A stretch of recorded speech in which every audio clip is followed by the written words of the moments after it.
사랑하는 성도들, 우리 친구 중에 하나가 펜팔이라고 하는 것을 통해서 결혼한 친구가 있어요. 그러니까 펜팔이라고 하는 것은 해외에 있는 사람이나 아니면 이 국내 중에서도 거리가 멀리 떨어져 있는 사람과 편지를 주고받으면서 또 서로를 위로하고 격려하고 또 서로를 알아가는 그런 일종의 우정과 또 친분을 이렇게 쌓아가는 그런 일종의 도구가 이제 펜팔이라는 겁니다. 그래서 이제 그것을 통해서 어떻게 하나요? 이제 상대방을 알아가는 거예요. 또 나를 또 그것을 통해서 알리는 거죠. 편지를 통해서 상대방 자매가 나는 이러이러한 지금 일을 하고 있고 또 이러이러한 성격과 이러이러한 가치관을 갖고 있고 이러이러한 미래의 비전을 갖고 있다. 형제 중에는 내가 몇째다. 내 외모는 이렇다. 이러면서 이제 편지를 서로 주고받는 거예요. 또 친구도 이제 나는 지금 현재 학생이고 앞으로 졸업 후에는 어떠한 직업을 가질 것이고 또 어떠한 계획과 또 어떠한 미래를 준비하고 있다. 이제 이런저런 이제 근황들을 나누면서 서로를 알아간다는 거예요. 그래서 나중에는 어떻게 했습니까? 이제 서로 만났는데 오랫동안 이렇게 친분을 가지고 알아왔던 그런 우정 깊은 그런 관계성을 느꼈다는 거예요. 그래서 평생 배우자로 할만하겠다 해서 이제 결혼까지 했다고 하는 거죠. 사랑하는 사람들, 우리는 예수님을 얼굴 한 번도 안 봤어요. 그죠? 예수님의 얼굴을 보신 분이 한 분도 없죠. 그죠? 그런데 우리가 그 예수님을 어떻게 알고 그 예수님이 어떤 분인 줄 알고 우리가 신앙생활을 하십니까? 그분이 어떤 분인 줄 알고 우리가 예배를 드리는 거죠? 하나님의 은혜가 임한 우리 부모님들을 통해서 우리가 처음 예수님을 알아갈 수도 있어요. 아니면 또 교회의 또 신앙의 선배들을 통해서 알아갈 수도 있습니다. 아니면 신앙의 친구를 통해서 또 교회를 다니면서 처음 그렇게 예수님을 알아갈 수가 있죠. 그죠? 근데 그때야, 처음 시작할 때야, 신앙에 눈을 뜨기 전에야 말씀에 나타난 주님에 대해서 그렇게 크게 와닿지 않을 수가 있다는 거예요. 그냥 나름대로다가 지켜야 할 예배 생활의 어떤 습관적인 어떤 절차이기 때문에 내가 예배를 드리고 또 친구들이 모이고 있고 선배들이 모이고 있고 부모님들과 또 믿음의 선조들이 모이고 있는 그 교회에 그냥 시계추처럼 왔다 갔다 할 수가 있다는 거예요. 그런데요, 거기서 끝나면 안 돼요. 신앙은 단독자, 하나님과 나 사이의 관계를 통해서 고백이 되어져야 돼요.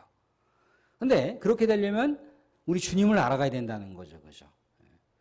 말씀 속에 담겨 있는 주님을 알아가야 돼요. 어느 순간인가 폭하니 내 심령을 훑고죠. 예수님께서 이렇게 해서 나를 사랑하셨구나. 예수님께서 나를 위해서 이렇게 해서 십자가에 못 박혀 죽으신 거구나. 라고 하는 것을 알게 되고 고백을 하는 거죠. 나 자신의 신앙 고백이 가장 중요한 거예요. 신앙 전수라고 하는 것이 그렇습니다. 신앙 전수라고 하는 것이.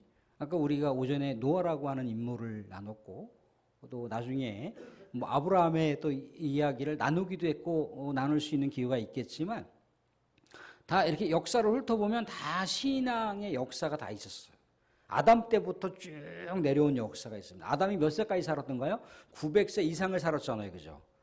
900세 이상 가운데는 수많은 자녀들과 수많은 후세대들이 그 안에 다 개입이 되어 있는 거예요. 그러니까 아담 때부터 쭉 신앙이 이 노아까지 이제 흘러왔다라고 하는 것을 알 수가 있어요. 그죠? 그런데 우리가 알다시피 또 우리가 알고 있는 대로다가 신앙이 흘러 아브라함도 신앙을 전수받았어요. 그런데 아브라함의 아버지 데라라고 하는 사람은 어땠나요? 하나님을 안 믿었어요. 우상을 섬겼단 말이죠. 뭔가 신앙의 역사가 단절되는 거잖아요. 그죠? 그런데 신앙의 역사가 단절되지만 하나님의 은혜의 역사는 하나님께서 노아를 하나님의 구속의 인물로 사용하셨다는 것이고 하나님은 또 아브라함을 구속의 인물로 사용하셨다는 거예요. 그 전전 세대가 신앙을 단절시키는 상황이 있어도 하나님께서는 마치 지명하여 부른 당신의 자녀들을 구속의 역사 가운데 인물로 사용하셨음을 알 수가 있어요.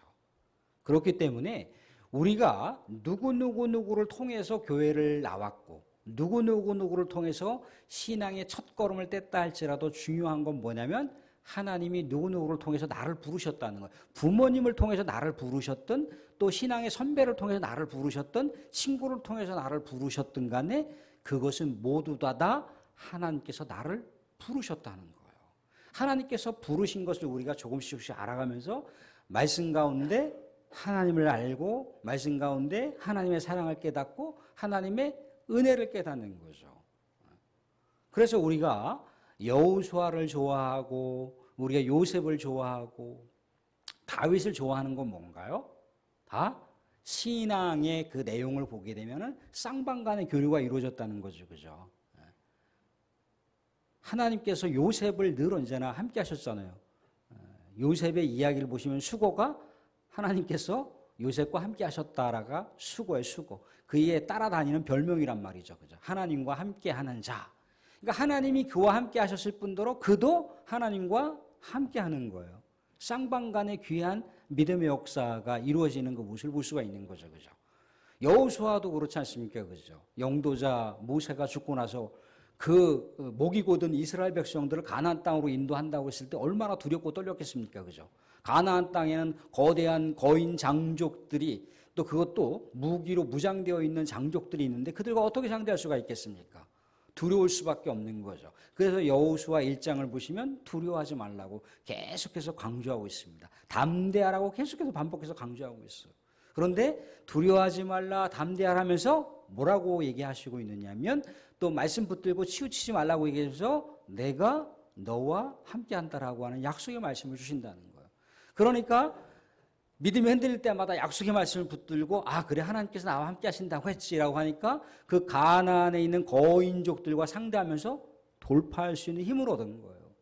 하나님의 살아계신 약속의 말씀 붙들고 아 하나님이 나와 함께 하신다라고 약속의 말씀을 붙들고 그 상황을 돌파하는 거예요. 마태복음을 보시게 되면 마태복음 마지막 절에도 우리 예수님께서 세상 끝날 때까지 너희와 함께한다. 제자들과 함께한다. 믿음의 성도들과 함께한다라고 약속의 말씀이 있어요. 그렇죠? 거기서도 함께한다라고 하는 약속의 말씀이 있는 거잖아요. 그러니까 제자들이 약속의 말씀을 붙들고 순교의 상황이 온다 할지라도 하나님의 사랑과 주님의 놀라운 구원의 약속을 그들이 붙들고 그 험난한 세파들을 이겨나갈 수 있다라고 하는 상황을 알 수가 있습니다. 사랑은 우리가 사랑을 느끼고 사랑을 알면 이 사랑을 전하지 않을 수가 없는 거예요. 최인경 선교사님 우리 최자 선교사님도 그렇잖아요. 우리 하나님께 받은 사랑, 우리 주님께 받은 사랑, 또 그것을 그 오지에 가서 전하는 거예요. 생면부지 처음 봤던 얼굴들인데 우리 주님의 사랑을 중국 땅에다가 전하는데 뭔가 막히잖아요. 그죠? 막힌다고 아예 끝났네. 그렇게 뭔가 절망을 갖고 계시는 것이 아니죠. 그죠? 하나님의 사랑을 또 다른 곳에 전할 수 있는 곳이 있을까? 하나님께서 또한 예비하신 또 나라가 있을까? 타진해 가면서 또 그곳에 가서 필리핀이라고 하는 곳에 가서 주님의 사랑을 전하는 거잖아요. 그죠? 그래서 저 70대, 한 분은 80대 저분이 그 말도 잘 통하지 않는 어린아이 앞에서 뭡니까? 하나님이 세상을 이처럼 사랑하사 독생자를 주셨으니 이런 율동까지 막 이렇게 하시고 예전에 한번 그러시더라고. 목사님 저희 둘이 특성하면 안 됩니까? 그러시더라고. 무슨 특성이신데 또 율동을 하시겠다는 거예요. 그래서 나중에 한번 기회가 되시면 하시고 그렇게 하시죠 그랬어요. 하나님의 받은 사랑을 나누어 주기 위한 그 고결한 그 마음, 그게 하나님의 말씀을 통해서 사랑을 느낀 거고 하나님의 말씀을 통해서 힘을 얻으셨기 때문에 그런 말씀이 가능한 거잖아요. 오늘 말씀 가운데 8장 39절 말씀 한번 다시 한번 보겠습니다. 8장 39절. 39절 보시면 밑에 하반절에 뭐라고 나와 있습니까? 우리를 우리 주 예수 안에 있는 하나님의 사랑에서 끊을 수 없으리라. 끊을 수 없으리라.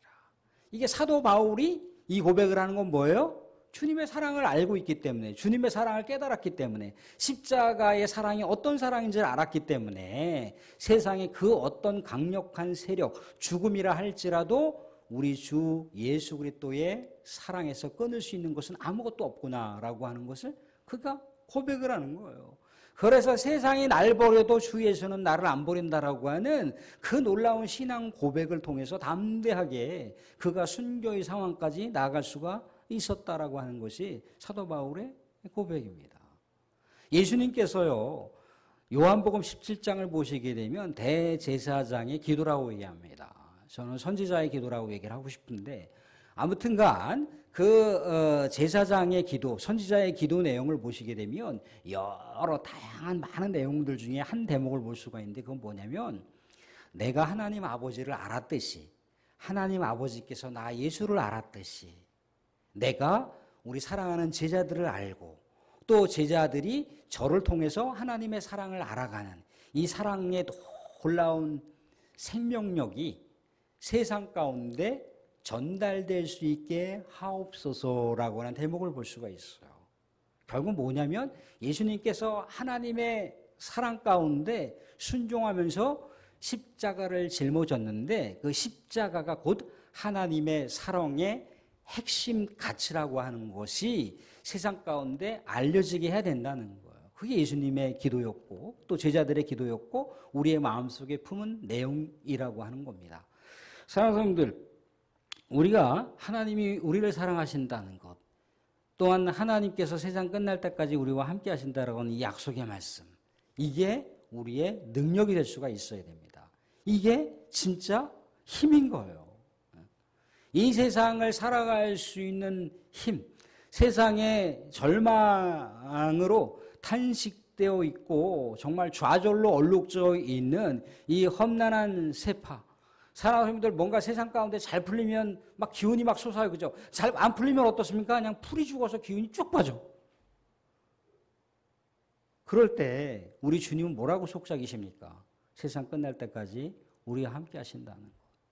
이 땅 가운데 덤으로 주어져 있는 인생, 너무 우울해하거나 너무나 좌절하거나 너무 절망 가운데 살지 말라는 거예요.